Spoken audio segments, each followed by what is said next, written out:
Assalamualaikum warahmatullahi wabarakatuh. Waalaikumsalam warahmatullahi wabarakatuh. Bismillahirrahmanirrahim. Alhamdulillahirrahmanirrahim. Sahabat semuanya, kita lanjutkan tadabbur kita Al-Baqarah 219. A'udzu billahi minasy syaithanir rajim. Bismillahirrahmanirrahim. Yas'alunaka 'anil khamri wal maisir. قل فيهما إثم كبير ومنافع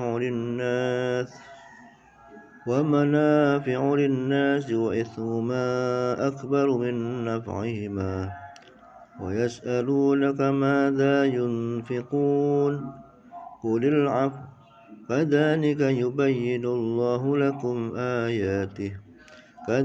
يبين الله لكم الآيات لعلكم تتفكرون في الدنيا والآخرة ويسألونك عن اليتامى قل إصلاح لهم خير وإن تخالطوهم فإخوانكم والله يعلم المفسد من المصلح ولو شاء الله لأعنتكم إن الله عزيز حكيم. Mereka bertanya padamu tentang khamar dan judi.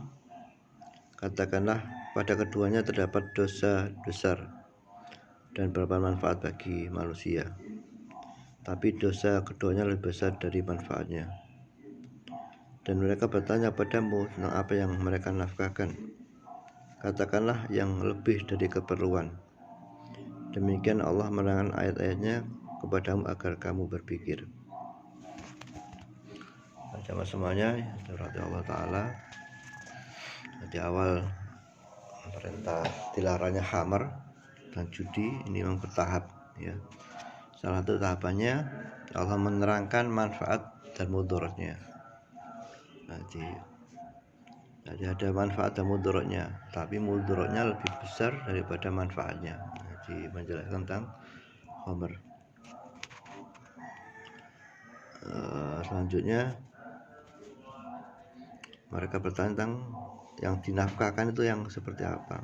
Jadi asbabun nuzul dari ayat ini diriwayatkan oleh Abi Hatim dari Sa'ad dan atau Ikrimah dari Ibnu Abbas bahwa segolongan sahabat ketika diperintah untuk membelanjakan harta di jalan Allah datang menghadap Rasulullah. Ya Rasulullah, kami tidak mengetahui perintah infak yang sebagaimana dan harta yang mana yang harus kami keluarkan. Maka Allah menurunkan ayat ini. Dan mereka bertanya padamu apa yang mereka nafkahkan. Itu yang lebih dari keperluan.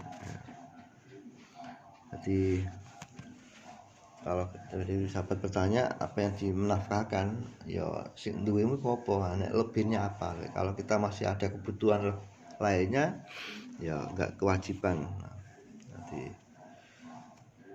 yang wajib, ini juga dulunya yang diwajibkan zakat ya kalau ada kelebihan. Nanti sebelum syariat zakat ditetapkan, nanti diwajibkan yang punya kelebihan ya wajib dizakati, termasuk yang diinfakkan nanti yang kelebihan. Kalau nggak ada lebihan yo nggak wajib untuk menafkahkan. Kadzalika yubayyinu lakum ayati la'allakum tattaqun, agar kita setelah ayat-ayat yang diperintahkan oleh Allah agar kita berpikir tentang dunia dan akhirat. Dilanjutkan dari ayat di atas. Dan mereka bertanya padamu tentang anak yatim. Katakanlah, mengurus urusan mereka secara patut adalah baik. Jika kamu bergaul dengan mereka, maka mereka adalah saudaramu. Dan Allah mengetahui siapa yang berbuat kerusakan dan siapa yang membuat perbaikan. Jika Allah menghendaki, niscaya Dia dapat mendatangkan kesulitan kepadamu. Ya Allah Maha Perkasa lagi Maha Bijaksana. Di ayat asbabun nuzul ayat ini diriwayatkan oleh Abu Dawud, An-Nasai dan dari lainnya bersumber dari Ibnu Abbas.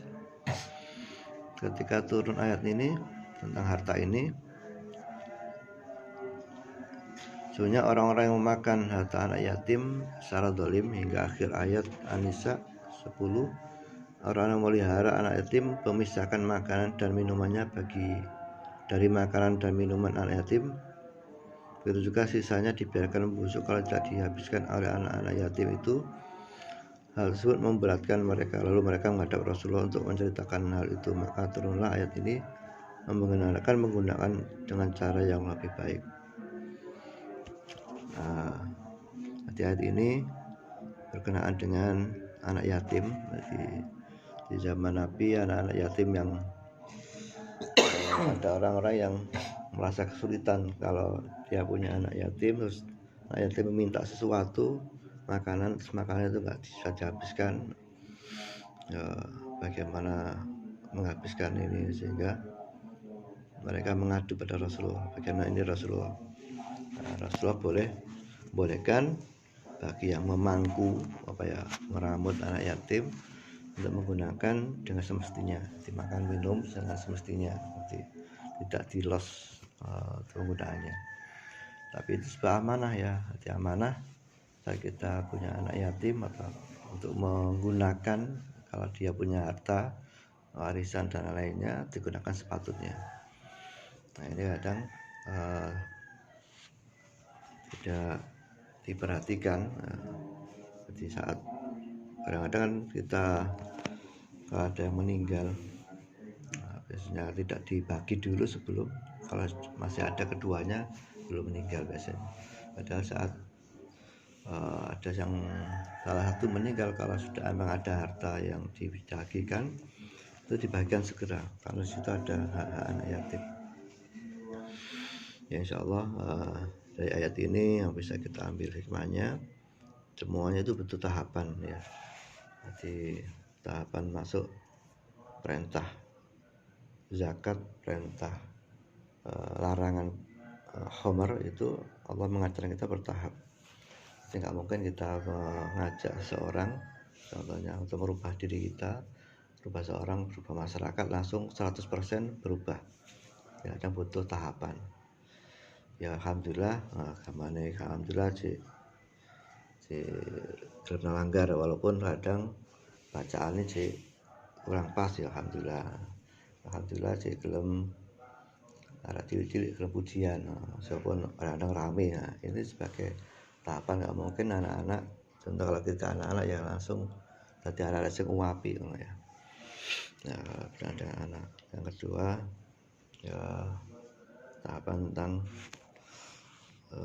atau berkenaan dengan anak yatim ya. Kita harus, kalau kita ada anak yatim ya kita harus bijaksana dalam menggunakan keuangan mereka. Nanti kalau sampai anak itu sudah dewasa baru diserahi hartanya, kalau ada hartanya. Kalau nggak ada hartanya, nggak punya warisan ya kita yang yang menyantuni ya. Alhamdulillah di dusun kita ada agenda itu anak yatim yang tentunya harus kita dukung ya. Alhamdulillah rabbil alamin, semoga bisa kita amalkan. Allahumma sholli ala sayyidina Muhammad wa ala ali Muhammad. Alhamdulillah rabbil alamin. Hamdan yafi ni'mati majidah. Ya Rabbana lakal hamdu kama yanbaghi li jalali wajhika wa 'azimi sultanik. Rabbana zalamna anfusana wa illam taghfir lana wa tarhamna lanakunanna khasirin. Rabbana atina fid dunya hasanah wa fil akhirati hasanah wa qina adzabannar. Sallallahu ala sayyidina Muhammad walhamdulillahi rabbil alamin. Allahumma